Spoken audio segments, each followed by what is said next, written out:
Hello, and welcome to another edition of Monday Night Therapy.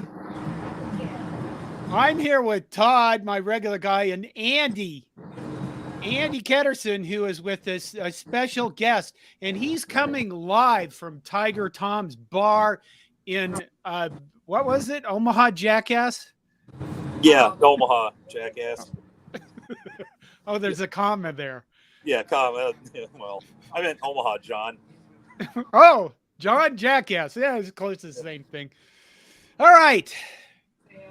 Anything you guys want to tell me before we start into football? Oh my God, that's exciting. You know what? I did something Friday for the first time in my life. Okay. Your lips look fat. I had my first Botox treatment. I got 31 shots in my head. Jesus. And it was, what? Use PJ Fleck's guy? It wasn't a pleasant experience, but it wasn't as horrifying as I thought. The actual most horrifying part of it is when she sticks a needle, the young woman stuck a needle into the side of my head, it crunched like you were stepping on a big June bug. And it was really kind of freaky. And, the hopes is that this will help with the headaches. And it's not doing too bad. But the one thing I was not told before I started was we need to do 3 Botox treatments before they decide if it's working or not. And that's like 3 months apart each session. So it's 9 months away from determining whether or not this is good. Isn't it so funny? Just so in case anybody out there ever gets into this situation, this is what you're dealing with. Let's move on to Husker football. Well, Andy got to live the dream of a lot of people. He was in Indianapolis for the Big Ten media days. So, Andy, tell us about your experience out there. What was really cool? What didn't you expect? Tell us all about it. Well, I didn't expect, just even reading about it, where they're telling you where the tables are going to be and everything like that. I didn't know they were just going to take this stadium over. First of all, it's kind of cool. You walk in down one side, they've got a bunch of muscled up mannequins with all the different uniforms on, and down the other side, they've got like a Big Ten logo, some sort of little whatever the saying was, we're tough, we're awesome. And then they had every team like name and logo, and they had it painted on the wall. They just like took over a wall, and we're getting to walk in there where the guys sitting there in suits, take you down in the elevators, and I'm starting to feel real underdressed right away because I think I was with a couple of TV guys in their little, tight-legged man suits or whatever, but you just feel like you're kind of getting the first-class treatment. But walking out onto the field, I'd never been there. And my first thing was with the windows up top. This actually looked kind of like an Indiana basketball field house. And it was kind of snug. It's very clear this stadium doesn't have near the capacity of Memorial. And then once I stopped, looking up and staring and everything they had going on the big screens, I looked down and the entire field's basically taken up. Here's like one place where they've got all the trophies of the bowl games they won last year sitting on tables. And yeah, you're right, man. They had that Verbo Bowl trophy. They had it all. Then they have like 10 individual podiums with a few seats around them, kind of taking up half, 3/4 of the field. And then you go over, and then there's the main stage where they got that's where you saw all the coaches on TV. It's kind of in the corner pointed out. There's the table where you could sit, plug all our stuff in. And I felt pretty comfortable right away because I'm walking in there feeling a little intimidated. I hate going to big places, not sure what gate I should be taking, where am I supposed to go. Once you got in there, they did a great job of directing you. And especially wanted a shout out to the Lucas Oil people working there. Just nice as can be. You felt a lot less lost. Hey, I heard there's a breakfast. Where's that at this gate? Take a right, exhibition room, whatever. And then they had like all the rooms underneath the stadium just turned into private little TV interview areas, like dark. They've got the lamps up and everything, and so it was pretty cool. You walk in, and I was walking in there thinking, damn, I bet this is maybe like even going to the softball, there was a pecking order. I'm sitting in the last spot. I'm sitting outside. Here is just, hey, first come, first serve. So I actually got, just by showing up a little early, and for the individual interviews, I'm just sitting right up front there for Sims and Rule. And yeah, it was a good time. I was ready to be a lot more intimidated than I was. So besides Matt Rule, what coach made the biggest impression on you? There's a few different impressions. Like, obviously, David Braun of Northwestern. Might as well go there. That poor guy.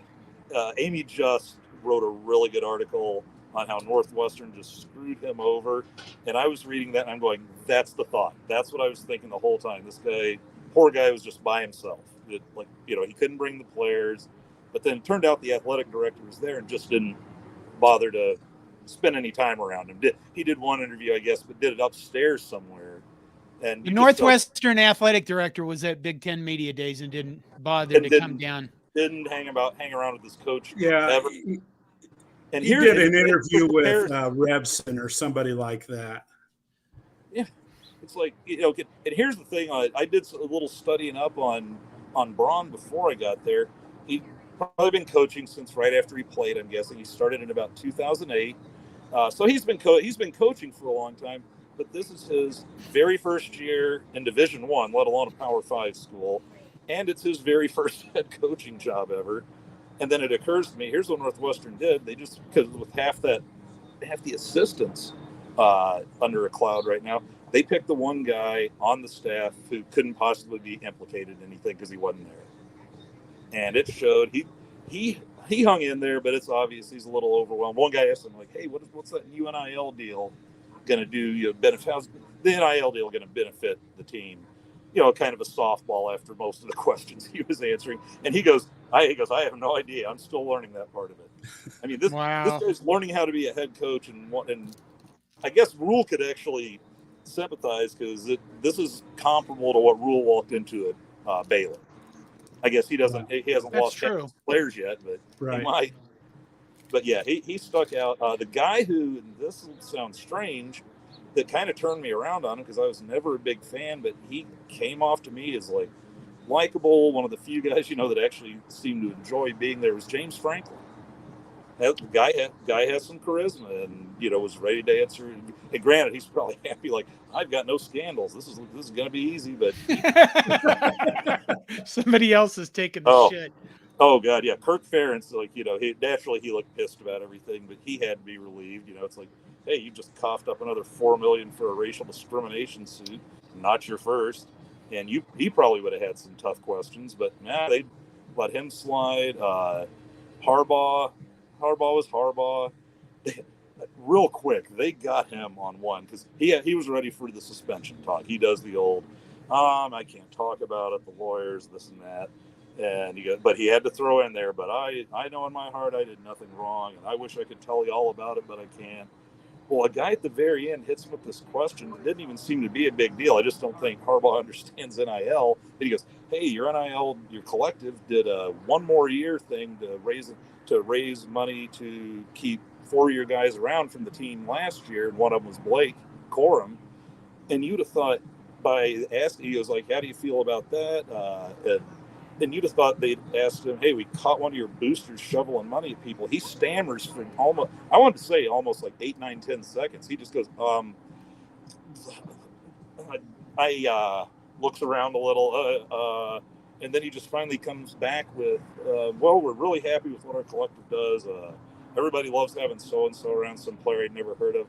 We got a golf outing next week, and we're just thinking it'll be a big success. And goodbye, everybody. And he's out. Wow. And I was like, you realize this is all okay now, Jimmy. But you would have thought he just would have asked about their worst scandal ever. It was strange. Okay, we have to go on to fall camp. Fall camp started today, Nebraska fall camp, because one of our regulars, Linda Wilkins, right out of the gate asks, okay, what is the deal with Farmer? Referencing the fact that Miles Farmer is not on the 120-man roster for our fall camp. And what do you guys know? He was suspended indefinitely. Suspended indefinitely. What did Matt Rule say? He said it was just the little things, a combination of the little things, and well, it seems like what turned into one pretty big thing. But well, I think the thing is if you know what. There was an article recently about meetings are supposed to start at 8 a.m. and people are showing up at 8:04. You know, you only get to do that if you're going to be Matt Rule. You only get to do that like twice, and he's going to go, "What the fuck?" You either don't want to be here or you don't want to be here. You know, and I realize that Miles Farmer is our second leading returning tackler, but you know, if you can't do those things, then it's obvious you're not going to be doing the weightlifting. You're going to try to cut that short. You're not going to be doing all the other stuff that he asks you to do, like learning a whole new fucking defense. You know, well, Rule kind of took a backhanded shot at Frost with it too, which I thought was deserved. You know, he said something in there relative to, well, you know, Farmer thought Farmer hadn't developed the kinds of habits, you know, that he needed to have in place, or in essence alluding to, he kind of got away with stuff in the past and he didn't realize that there's a new sheriff in town, something like that, you know. So, you know, well, you know, an assistant coach was sent packing last week. And, you know, you can't make exceptions for Miles Farmer. If Rule is truly going to draw the line and have accountability like we've heard all season, you know, whatever it is that Miles Farmer did or didn't do, he did it in front of other players, and Rule's going to say, you know what, Miles Farmer isn't going to get away with this crap either. So, you know, we'll see. We'll see if he can come back. Well, and Frost got in trouble with that right out of the gate by letting like high star recruits slide. They were freshmen by then, and they said it was like 2 or 3 years before he finally shut the door out to everybody. But that's 2 or 3 years of that.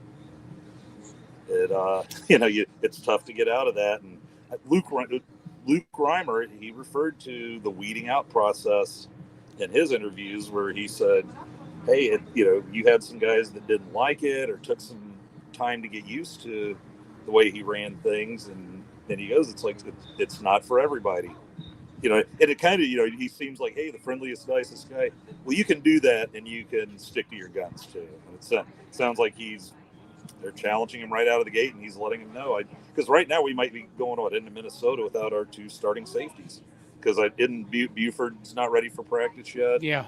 I'm not sure how long that's supposed to be, but that's not really how you want to approach the first game.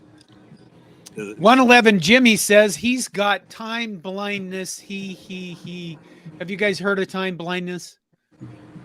Don't have. Not familiar with the expression, but I'm pretty sure I know what it means.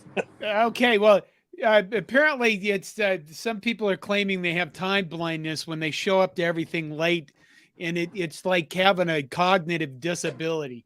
It's a bizarre young people thing. I thought we're not young, so we can just be, these kids these days.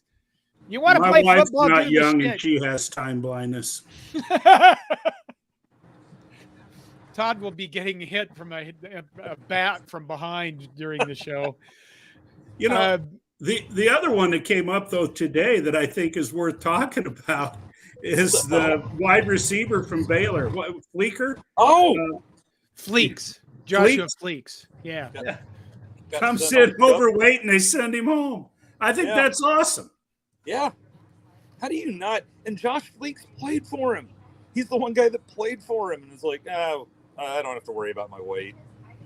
I guess I've never seen like a slightly overweight college wide receiver before. Well, that's true too. I mean, holy God. What do you have? What kind of week did he have before he showed up? And he's like, what, about a 5th, 6th year senior, something like that? He's been around quite a while. I think 6 years. I think this is like his 6th year, something like that. It's like, what the hell were you thinking? That's the one I don't get. That's the one guy I figured to be showing up 5 minutes early, 2 to 5 pounds underweight, because he'll go, and guys, he won't screw around. He's not fucking around on this. And it was interesting. So we got Jacob Hood dealing with chronic ankle injuries, and we have Brody Tagaloa, defensive lineman, right? Yeah. Yes. He was in a car accident, apparently suffered a knee injury. He's back in California and he will be missing the year. So Right. I guess, I don't know if we can afford to lose a lot of guys off the defensive line either. But Hood, I think Hood was more of a project anyway. So I don't believe they were expecting much out of Hood this year. Still don't like to see it, but yeah. But him having a nagging injury it's not the end of the year. It's just you want him as healthy as he can to develop, I guess. Yeah, Tagovailoa, poor guy, man. Because didn't he was he one of the ones that kind of made some plays in the spring game? I thought I remembered. I don't recall his name. I can't remember if I heard good things somewhere, but either way, you feel bad for the guy. I'm thinking Linda Wilkins says, but that was in 2018. How is the guy still playing football? I think this is a reference to Farmer, but keep in mind they had a COVID year and then they have a redshirt year. And so there are still some guys around from 2018. Yeah.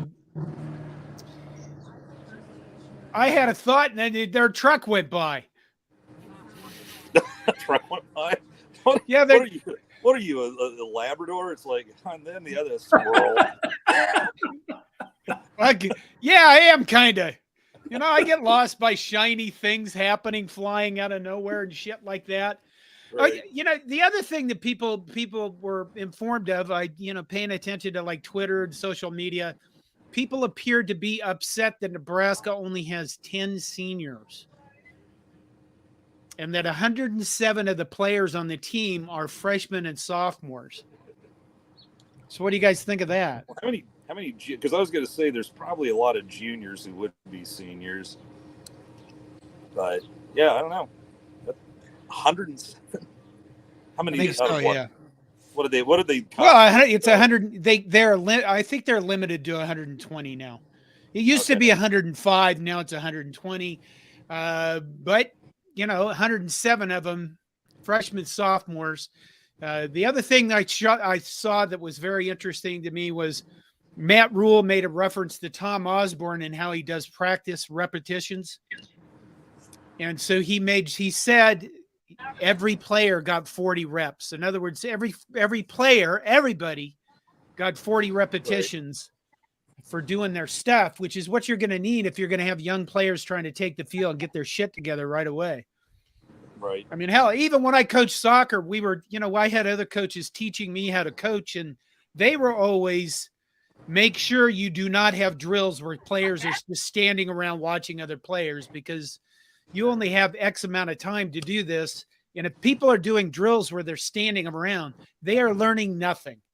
And they're not moving, right, and they're not doing anything, and you're just wasting everybody's time. So I always remembered that, and hopefully, hopefully that'll be kind of beneficial. I thought it was neat that Matt Rule mentioned that, but there you go. Well, as many coaches as you have, you should be able to keep everybody busy. That shouldn't be too much of an issue. Oh, real quick, going back to the hey, it was 2018. I did see the wide receiver from Minnesota has been there for Ottman Bell, and I got to see him interviewed for a little bit. Didn't catch a lot of what he said. Well, I'll say one, seems like just a guy who couldn't be happier to be getting another year of college football. He was just grinning ear to ear the whole time. Oh, that's right. And two, he's hitting his 7th year. He racked up the redshirt year, all 5 years with the COVID year, and now last year he got hurt after the 3rd game, so he got the medical, and now so he's playing year 7 and just looks like he couldn't be more thrilled. But I just thought I'd throw that in there because he's probably been there since like 17 or 18 at least.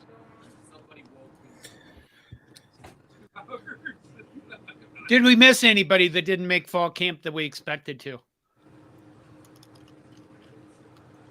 I don't know. You were the one spotting those guys for not being at Fan Day before they even said anything. I was impressed. You don't impress me too often. Okay, Todd mentioned we lost a coach. Yes. Our tight ends coach to a DUI. And honestly, if you look at that very closely, I think here's the thing. Also in social media, what I've seen about that is that, well, Matt Rule is being a little bit picky about that. A single DUI, you know, some people are like, shouldn't cost him that. I think the problem was this was 2 DUIs. Yeah. Because it looks like there was one he got back in February. It looks like it. Well, he handled this arrest like about as badly as you could. I think it looked like, was it he refused it sounded like he refused like the field sobriety test, refused to blow, refused blood, just refused everything, which just automatically makes it a DUI basically. Yeah. Failing or refusing the field test, that's not going to win you too many points with people that want to set a high standard. And how in the hell in this day and age with a program like this where you don't have the option like any regular citizen to get that first DUI and just deal with it and go on with your life? What are you doing? It's like with Uber. I wonder if there's a way for them to just get an Uber contract that makes players and coaches. Here's our link, and it's like you'll run stadium stairs till you vomit, but it's much better than having to get kicked off the team or get fired. What in the hell are you thinking? Maybe they need to put ads up. Yeah, right in the urinals. When you walk into the urinals, if you're a Nebraska coach or player, please call Lane. Don't drive. If you're a Nebraska coach or player. That might send the wrong message to the masses who are all. Everybody else are ignoring. I'm not a Nebraska coach or player. Who's Lane? Yeah. or just going, Jesus Christ, these guys must drink. I've seen this in 5 different bar bathrooms in the last month. What a bunch of sauces. 6 a.m. practice must be awful. Dion Pryor says social media should be outlawed.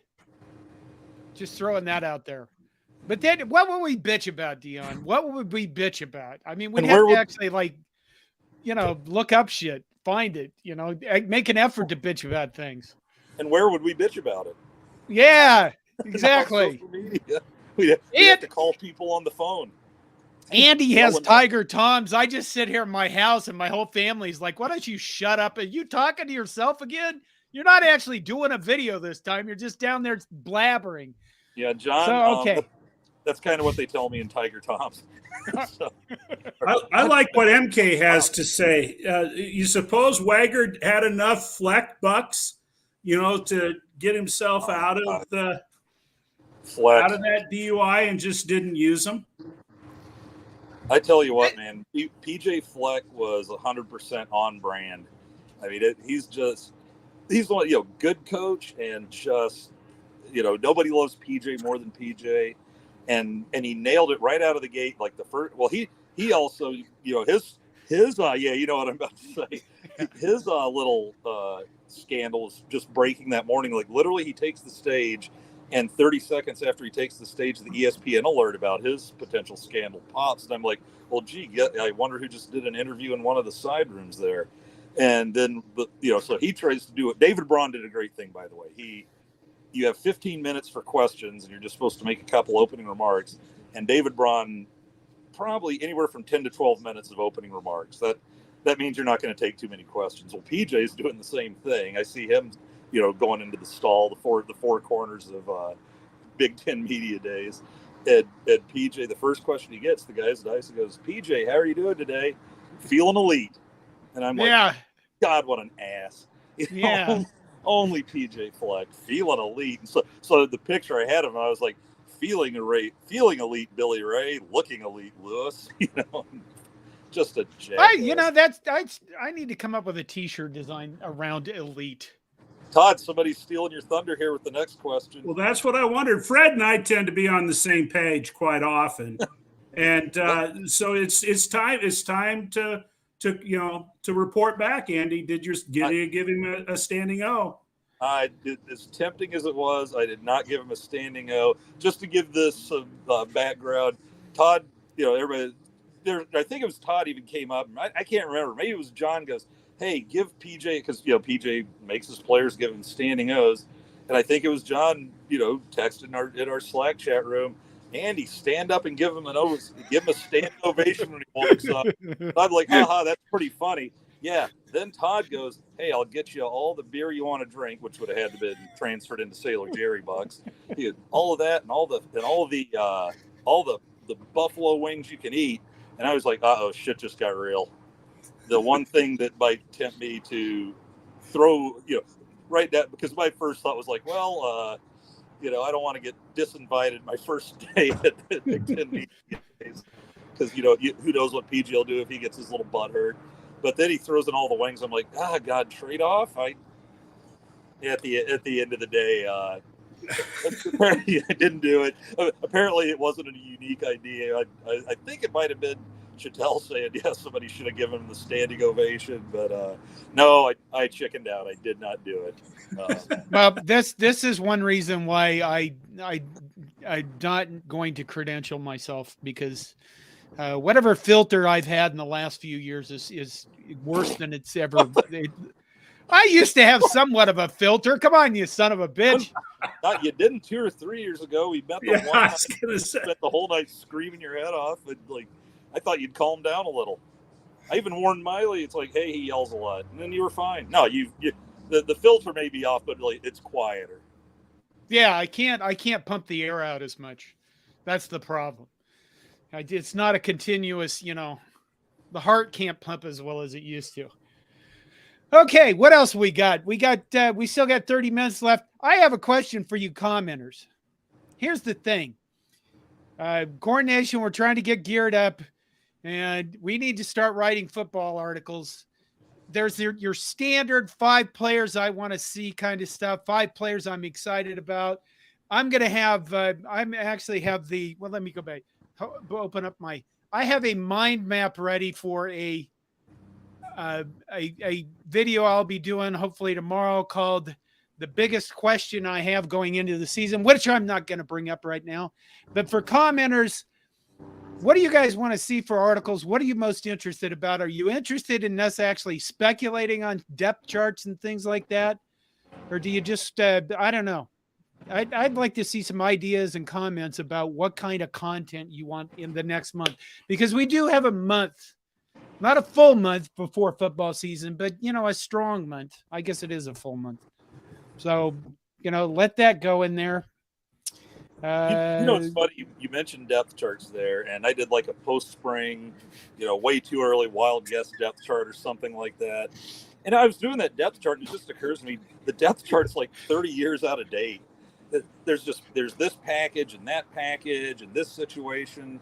We don't roll the 11 starters out every week, and we haven't done it for a long time. And I'm happy to do depth charts, but yeah, it's fun. And usually you'll have some that play more than most. But there's just no such thing. And a lot of defensively, who are they putting on the field? That dictates our 11 starters are on defense, and yes, it's just a whole different game.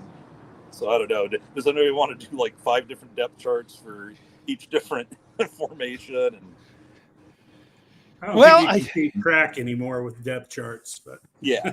Well, yeah, but it's something everybody looks for. It's something everybody looks for. I know. And it's fun to do. Look at this. Right out of the gate, some asshole from CornNation says, "I'd like to see players' girlfriends in swimming suit." I wonder who said that. It just says CornNation. I can't see that whole thing, but it's one of us. That's what it is. You don't need the girlfriends anymore. It's like you can almost just go to some of the women's teams. I mean, what was it? We got a pole vaulter that's got a higher welcome, NIL. Andy. Welcome. No, hold on. She's got a higher NIL payout than like most of the football players. And I forget her name. She did a thing with Chief Board. She did a couple videos with Chief Boarders. And yeah, that's like, but Living Hunt's not out there for a gymnastics ability. Let's be honest. But yeah, it's like, you don't have to play the girlfriend game anymore. The athletes themselves are out there making NIL, making some bank on the women's side now too. Daniel B says opponent previews. Scott Wesseman says Nebraska boys doing Nebraska things. Lots of hometown players. That'd be interesting. But Fred Sacco says, I'd like to see an in-depth analysis of the thing called our offensive line, because I'm a masochist. I think there would be a lot of talk about the offensive line. Give them a chance. Husker For Life says, I am interested in hearing more about Sam Koch's son. Do you think he will see the field? Is he half as good as his old man? If he is half as good as his old man, we are in for a treat.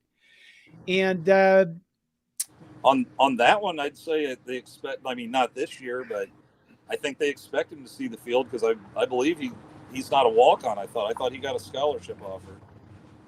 Yeah, he comes 2024, doesn't he? Yeah. Yeah.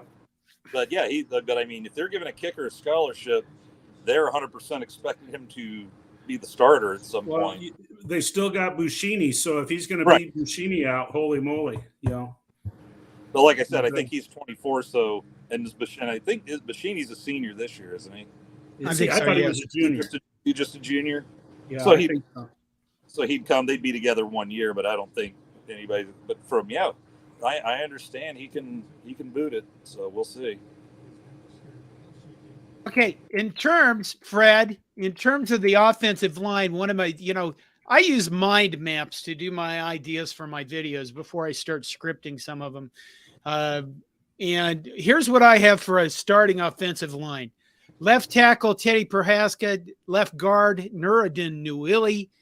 Center, Ben Scott. Right guard, Turner Corcoran. And right tackle, our favorite right tackle, everyone's favorite right tackle, Bryce Benhart. And we need to, I think, as a fan base, I think that we need to, it is July 31st, and tomorrow is August 1st, and tomorrow is like National Start Drinking the Shit Out of the Kool-Aid Day for Nebraska fans. It should be some kind of like holiday actually declared drink the Kool-Aid Day to get ready for the season. So, well, you can put whatever you want in Kool-Aid. People put a lot of sugar in there. Fred says, thanks, John. I'm going to drink a bottle of vodka now. Well, we all make choices, Fred. We all make choices. But here's what I'd like us to do starting tomorrow. I'd like us to just look at this team and just take it and throw everything in the past away.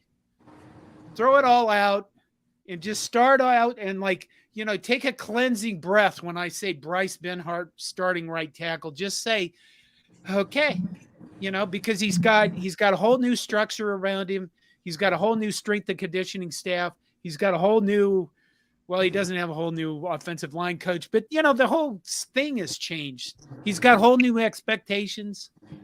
So, if we're going to make him the poster child of I want that guy to improve the most, which is probably the player I want to improve the most, we need to start by just letting everything go.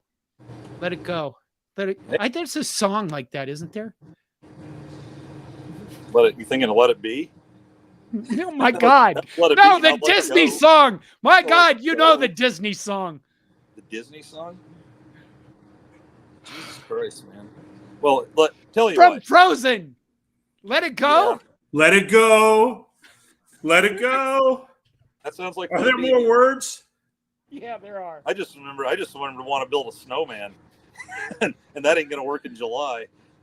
But hey, I'm tell you what, I am guardedly optimistic about Benhart this year, just because I don't think Matt Rule blows smoke to blow smoke. And while hey, he's an NFL prospect, is a little bit maybe of a stretch. Apparently they took the bad weight off him, put good weight on, said he's quicker on his feet. And if we watched enough of our boy Bryce, quicker on his feet was the one thing he needed. Oh, that's true. And so it sounds like they addressed that right away. But I don't think he's going to call a guy an NFL prospect that he expects to just be another, spinning door again. So I'm guardedly optimistic. I'm serious. Jackass.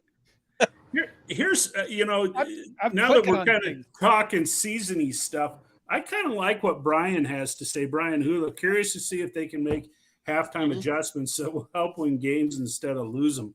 We're 4 weeks away from the first game of the season, but honest to God, it would be wonderful if Nebraska can play well in the third quarter. That would be a measurement of progress, is to have positive things happen in the third quarter. I found our spirit animal in Indianapolis, and it's Tom Allen at Indiana. he comes out. He said, "Well, one thing I don't know if you read that." He goes like, "One thing we're really working on this year is toughness. We want to really work on our toughness because we lost 8 games we had 8 1-point game or 8 1-score ball games. So we were going to work on toughness." And my thought on that was, well, if that's what you're saying, I'm guessing you didn't win the majority of those 8 1-score games. I'm guessing you lost most of them. Yeah. And my response to that was like, "We hear you, man. We hear you." And hopefully we're working on our toughness too. But great point. I think that the second half, is where we got in trouble. We had chances to win games in the fourth. It got so bad that because we found ways to win in the fourth quarter against Indiana and Rutgers, we were ecstatic. Like Trev's giving out game balls in the locker room because we found a way not to piss it away against Rutgers. And, and I remember being really happy at the time, and then the next day going, "I'm really thrilled because we edged Rutgers, but fuck it, we got to take what we can get." And we're going to have some more 1-score games this year, I guarantee it. And I just hope we're on the top side of them. But I don't like the way everybody's already putting the Minnesota game in the loss column, because there's a game they just edged us, and that was a Chubba Purdy one-legged Logan Smothers game. Without, again, the offensive line last year, right out of the gate, we lose arguably our 2 best linemen, Teddy and Newley. And, you don't think that's going to make a difference the rest of the year? No, that's why, Charles Thompson, heard bells going off in his head half the season. Go ahead, Todd. You put that up. No, I just tossed this up since Andy was talking about Minnesota. Starlight Record Club says if Minnesota wins, no one will care. If Nebraska wins, it'll be like winning the Super Bowl for us. A win means a lot more to Nebraska. I agree with the last part of that. I think a win does mean a lot more to Nebraska than it does Minnesota. I'm not going to treat it like we win the Super Bowl. I mean, you win the first game of the season, you better feel good, starting off the season on a positive foot. I hope that people don't get too carried away and lose their minds over things like that. Yeah, let's win the football game. Let's celebrate it for an evening. Everybody get drunk in St. Paul. Bullshit. Yeah. Bullshit. Complete bullshit. Keegan Kegley, some guy, he made this comment way back at the beginning of the show. He said, "John, will you be going to the season opener?" Yes, I damn well sure will be going to the Minnesota game with pretty much like an entourage. And if we win that game, I've been going to celebrate like the Super Bowl. Oh. And the reason for that is this. We might as well start talking about Minnesota. The reason for that is this. Minnesota has beat the shit out of us. Beat us into the ground the past few years. We didn't just barely lose the last game. Yes, we did. We got beat up. Yeah, what was the score? It was like, the score doesn't matter. Minnesota gets ahead by 3 and they stay ahead. That's what they do. We got ahead they had to come back. What game are you watching? That's okay. What their MO is getting ahead, keeping a lead by extending possessions. And that's why the Minnesota game is key. That's the one you went to. Bitch. That's the one you went to, dumbass. That's where they got ahead early and then just stayed ahead. Last year we got ahead early. And then Ty Robinson, who was that quarterback of theirs that was there forever, and he's just awful. Tanner Morgan is just having a Tanner Morgan game, and they can't move the ball at all because he can't throw. And then Ty Robinson knocks him out of the game, which I remember getting furious. Ty Robinson lost the game for us. Yeah, he did. He knocked him out of the game. That was it. Into the half. I go into halftime just furious, and we've got the lead. They're like, "What are you so mad about?" I'm like, "Now they're going to bring in the guy that can actually throw, and we're done." Because all we've got is we had one-legged Logan and Chubba doing his one-hop Chubba things, and he scrambled on that opening drive, and then, God, I hope he remembers to play football again, because we might. I don't know who's going to end up with the number 2 job. The odds say we're going to need him. You're thinking of one game.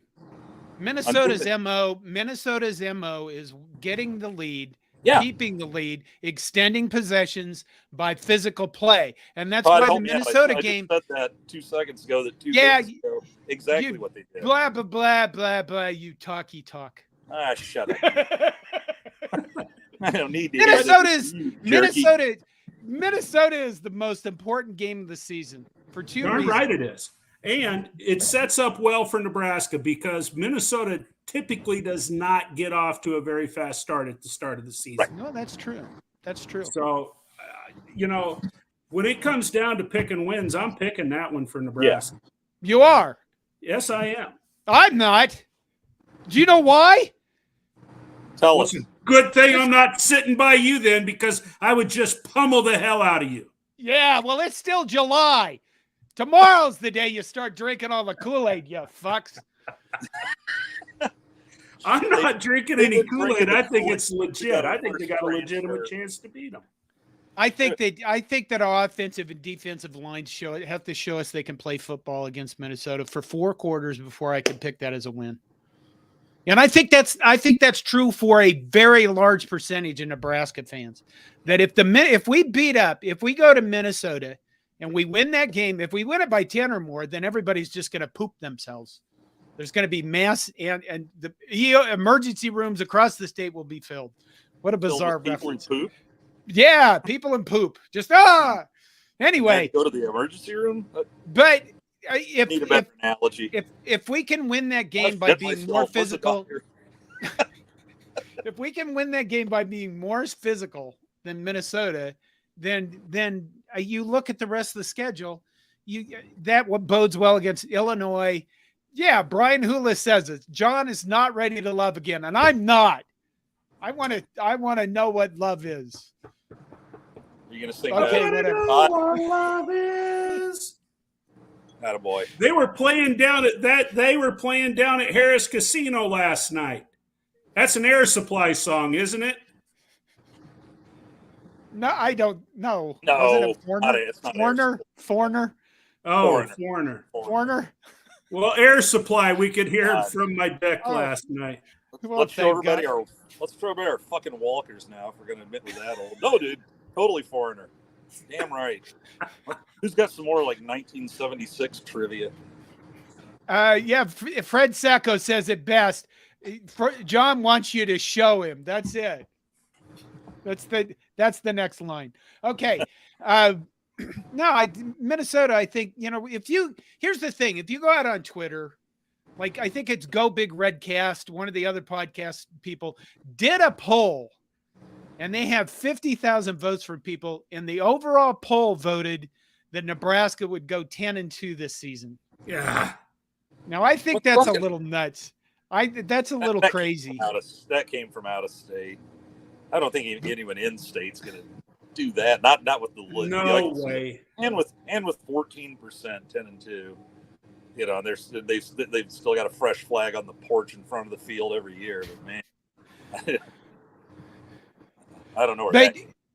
I think a lot of when I've done any polls, I've did a YouTube poll. We do something called SBN Reacts, SB Nation Reacts, where we can set out polls on our websites and everything to get poll information back. And this week we'll be doing one on what people think the record prediction will be. And I think that most people will say 6-6. Yep. But if we beat Minnesota, that will rise to 8 or 9 wins. People's expectations. That'll be stealing one of the expected losses, because that's kind of the things they're saying. There's 5 wins on the table, so you've got to go steal one that we're probably an underdog in. And if you steal that one right out of the gate, that's when people start dreaming for a few weeks until like Louisiana plays us within 3 points. And I'm telling you, that's a danger game there, by the way. I think it is too. Which one? Louisiana Tech. Because who's the coach there now? He's one of the air raid guys, and they've got a quarterback transfer, and it has shades of that Louisiana Tech game with Rattay throwing to Troy Edwards all day. I was at that game. Sonny Cumbie. Yeah, that's it. Sonny Cumbie is the head coach at Louisiana Tech. I was at that game. where Yeah. Tim Rattay and set the NCAA record for 400 yards receiving. Tim Rattay was the quarterback. Troy Edwards, right. All right. Minnesota, what do we got next? We had my mouse isn't working. Come on, we just picked up. While you're digging, I saw an interesting comment or heard an interesting comment from Rule, and I think it was before media days, but he made, everybody likes to roll their eyes these days. Oh, what's he talking to Tom Osborne for? Well, he's not wrong. He goes, because it sounds like he's just hitting him up, for football talk, not just, hey, tell me about the old days. And one of the things that Osborne was huge about was treat every game like it's important. Yep. And Rule made a great point. Yeah, he was kind of in the mood. I don't think it was intentional, but he'd been in the mood the last few days to take some swipes at the Frost era, because he said, when you don't take every game seriously, things like Georgia Southern happen. And, ha ha ha, but he's not wrong. And we, like I said, with Louisiana and with Northern Illinois, you've got two games that you better not be looking ahead to Michigan or whoever, or you might find yourself with a really embarrassing loss right out of the gate. You'd rather just go, hey, take care of the blowout, and then we'll worry about whoever we're playing the next week. Hey, Linda Wilkins earlier said, John, you got to get out more. You know what? I did get out this weekend. I actually, for a Saturday, I went to a concert. I saw one of my friend's sons playing in a Twin Cities band up here. It was a hippie 70s band. It was, some of their music was really good. Some of it was kind of, meh. And so Saturday I went to a concert, and then Sunday I went and did this.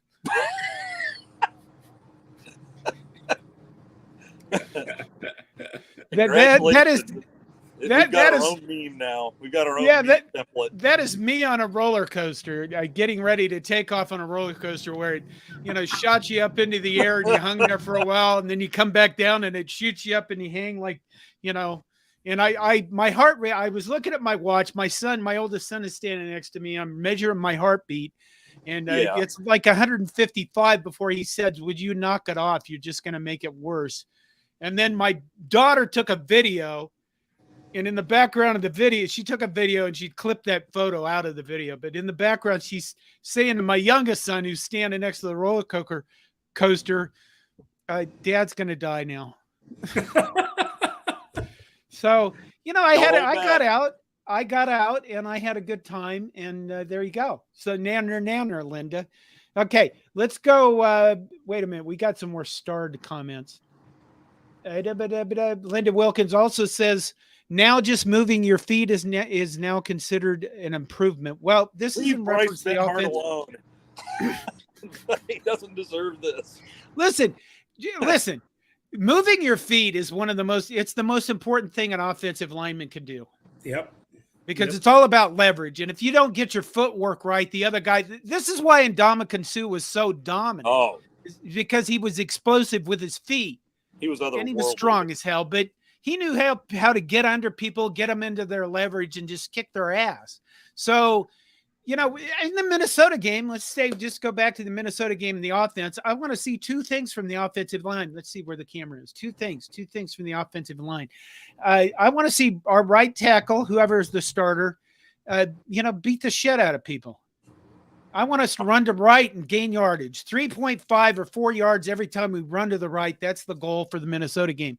And the second thing I want to see in the Minnesota game is I want to see lineman pull. I know I bring this up a lot, but that again has to do with your feet. If you can have lineman pulling, which we have not had for years on a consistent basis, if you can have lineman pulling in plays, you can do so much more to disguise plays, run counters, run misdirection. Fuck with the defense, put them on their backs, kick their ass, run down the field, score a lot of points. All right. Thank you, Donovan. John, I want to put this one up here real quick. It really doesn't fit in right now, but I do think it's worth contemplating. I appreciate what David Matney says, that we do need to spend a little bit of time with an in-depth analysis of Fred's comments. I think maybe all of us might be a little bit terrified if we were to dig into that minefield, but nonetheless, it might be interesting. Okay. Yeah. Kind of like you and the volleyball girl thing. Okay. NIL. We have 10 minutes and we're going to go with where's the Linda Wilkins comment. Thank you, Linda, for always being here. By the way, we appreciate you. Linda Wilkins says, is the Big Ten going to pick up any more teams? And then Brian Hula says, who's the next Big Ten territory concurred? In other words, who are we going to get next? Oregon, Washington, Florida State, Miami, because there's been all sorts of rumors about expansion. What do you guys think? Throw this one on top. What if the remnants of the Pac-12 merge with the ACC? The one that came about that really, I heard today a rumor of Washington, Oregon, Clemson, Florida State. Yeah. Join the Big Ten. Big Ten. Join the Big Ten. Well, right now they're saying Big Ten right now is taking the position that they're set, not forever, but set at 16. But right now it's just watching the Pac-10 implode because Colorado's in the Big 12, and I guess the thing I was reading is that it's all but done that Arizona is going to follow them next. And so what will that put the Big 12 at 16? Are they at 14 now? I think that'd put them at 16. Yeah, and it's like so. But then, what does Arizona State try to bump them to 18 by taking a partner and following Arizona there? Are Arizona and Arizona State going to split up for the first time, in probably forever?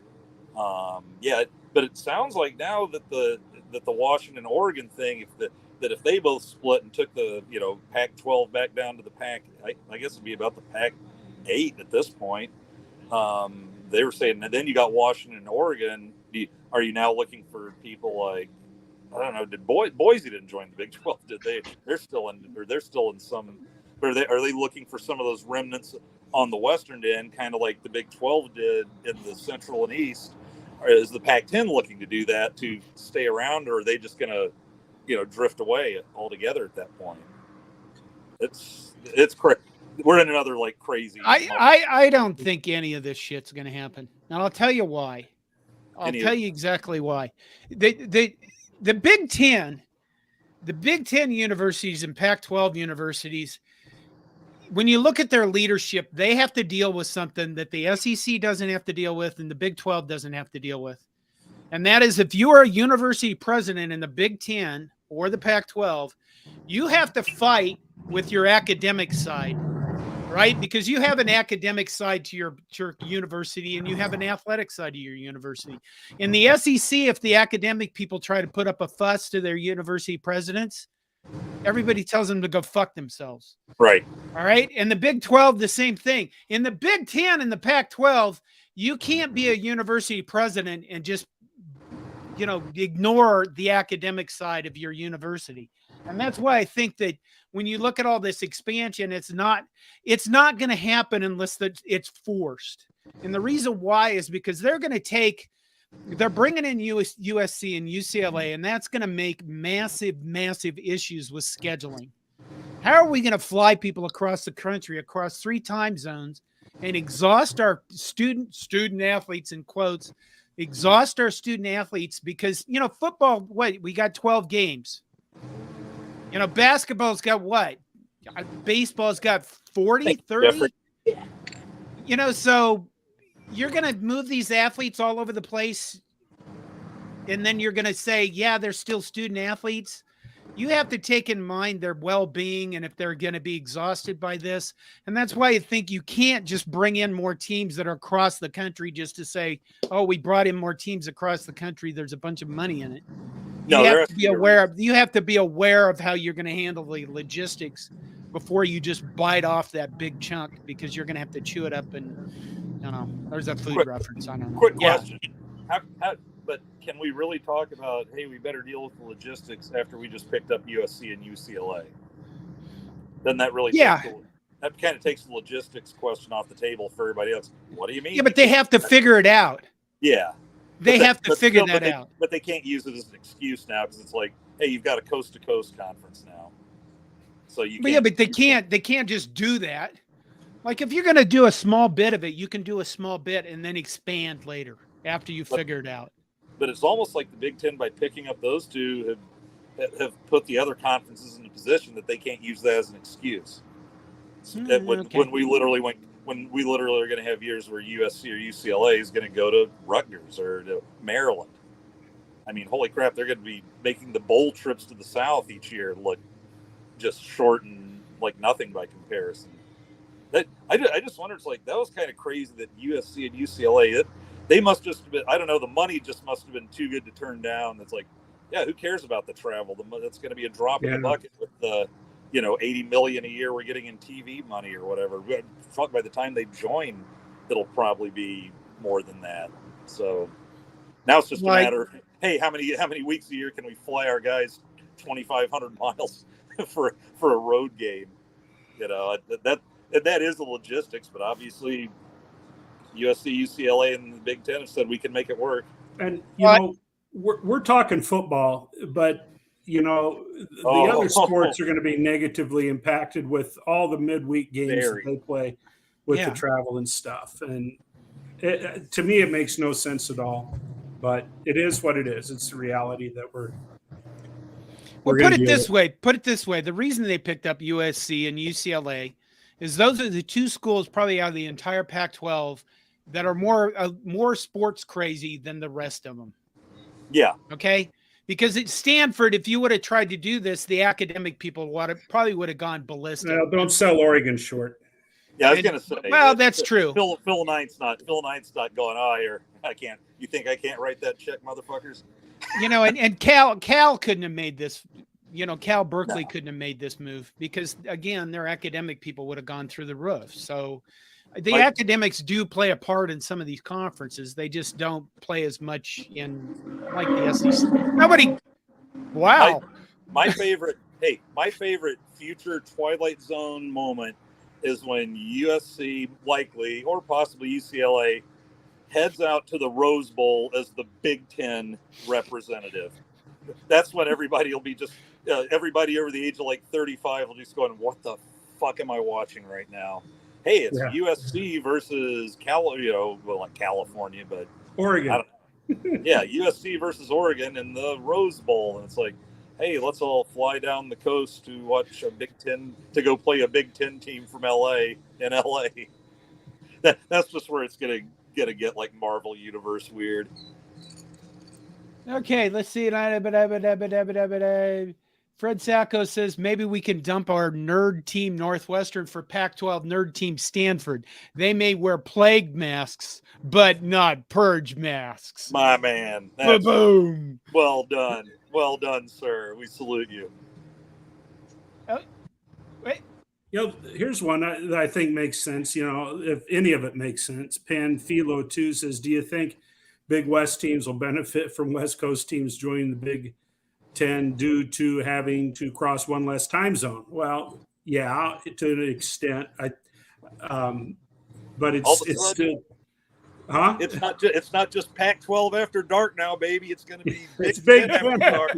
I'm so fired up for that 9:30 game.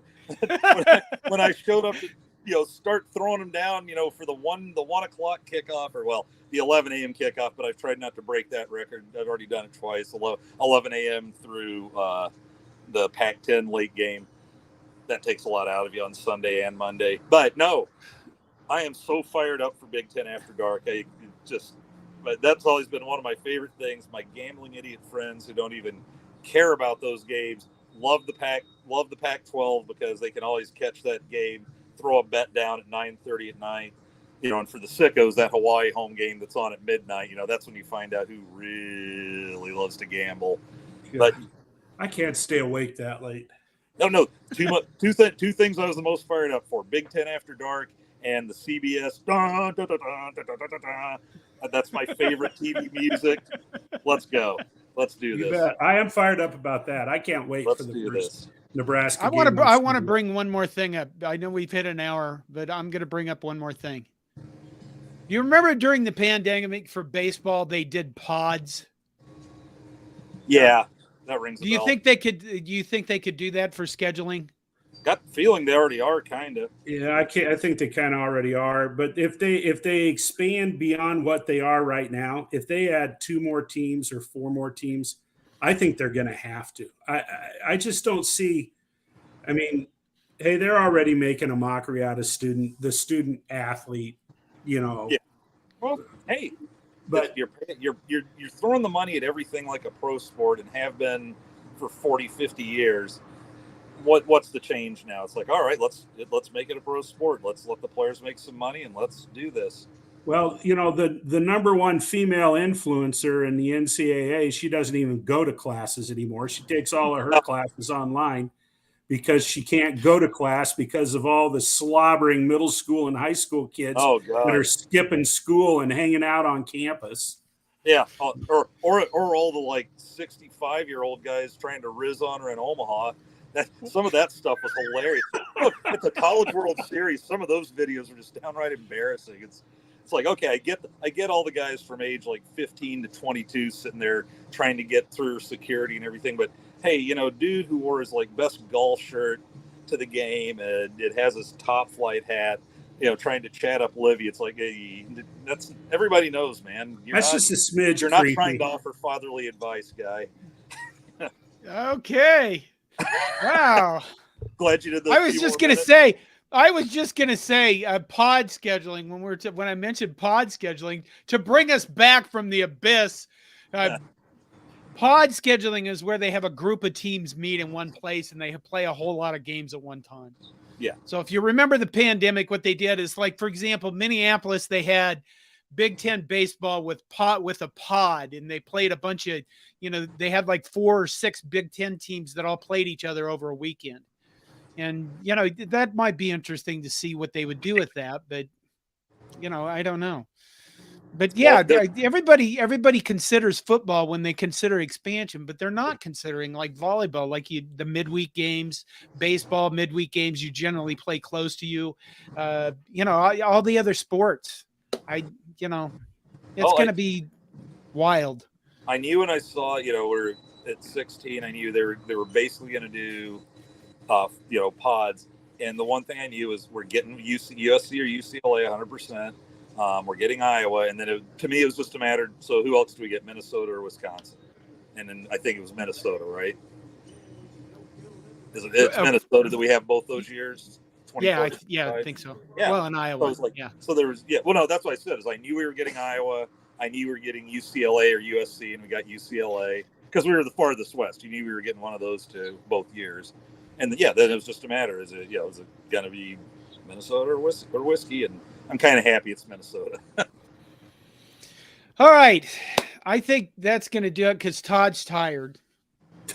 Yeah, he is. You are? I am beat. I'm exhausted still, but I'm fine. This is what I'm taking on right now. Stevie Van Zandt's biography. I still remember 10th Avenue Freeze Out when Bruce You goes betcha. in. Star of yeah. television with the Sopranos. Okay. Linda Wilkins says, good night, John and Todd. And Andy, thanks for stopping by. You know what nobody said this time, Andy? I think I do, but go ahead. They said, nobody said, thanks for not wearing a fucking Georgia shirt, you ass. Oh, my God. You were prepared. You son of a bitch. Hey, we're the corn dogs, baby. Corn dogs. David Matney says, great show. Have a great night. Thank you very much. You know what? We appreciate all you people that stop by. Sure we do. Things are going to start ramping up. I hope to ramp up a lot of coverage at CornNation. Somebody said they wanted to see opponent previews. Mike Jackson, for us, I think does some of the best opponent previews around. So those articles are on CornNation. Mike's top notch. Roger Moore says, Andy K, great show. Thank you. Holy cow. And, last time somebody said I was doing well, then he turned around 10 minutes later when he spotted the Georgia shirt and goes like, hey, go away. Or something like that. Hey, one thing I want to make clear. August 21st. August 21st. Where's the camera? I'm using a different camera. I know. I'm used to look at my webcam. I'm not using my webcam. August 21st is going to be Bash Iowa night. Because August 21st, August 21st is a Monday night, and we are going to do Bash Iowa night before the season starts. And what that means is be prepared to bash Iowa. You can come, invite your friends, and we will spend the entire show bashing our opponents into the ground. John? Yes? If you don't have me on for Bash Iowa night, I quit. Oh. This is what I dream of. Let's do this. Okay. Well, just write it down on your schedules, Bash Iowa night. The other thing about August 21st is I will be 8 years old. It is my 8th year rebirthday. So it will be a special night for CornNation. There you go. Tell everybody. It's time for me to go. Good night, Todd. Good night, Andy. Good night, John. Good night, Good Andy. night, guys. Thanks for having me. You're welcome.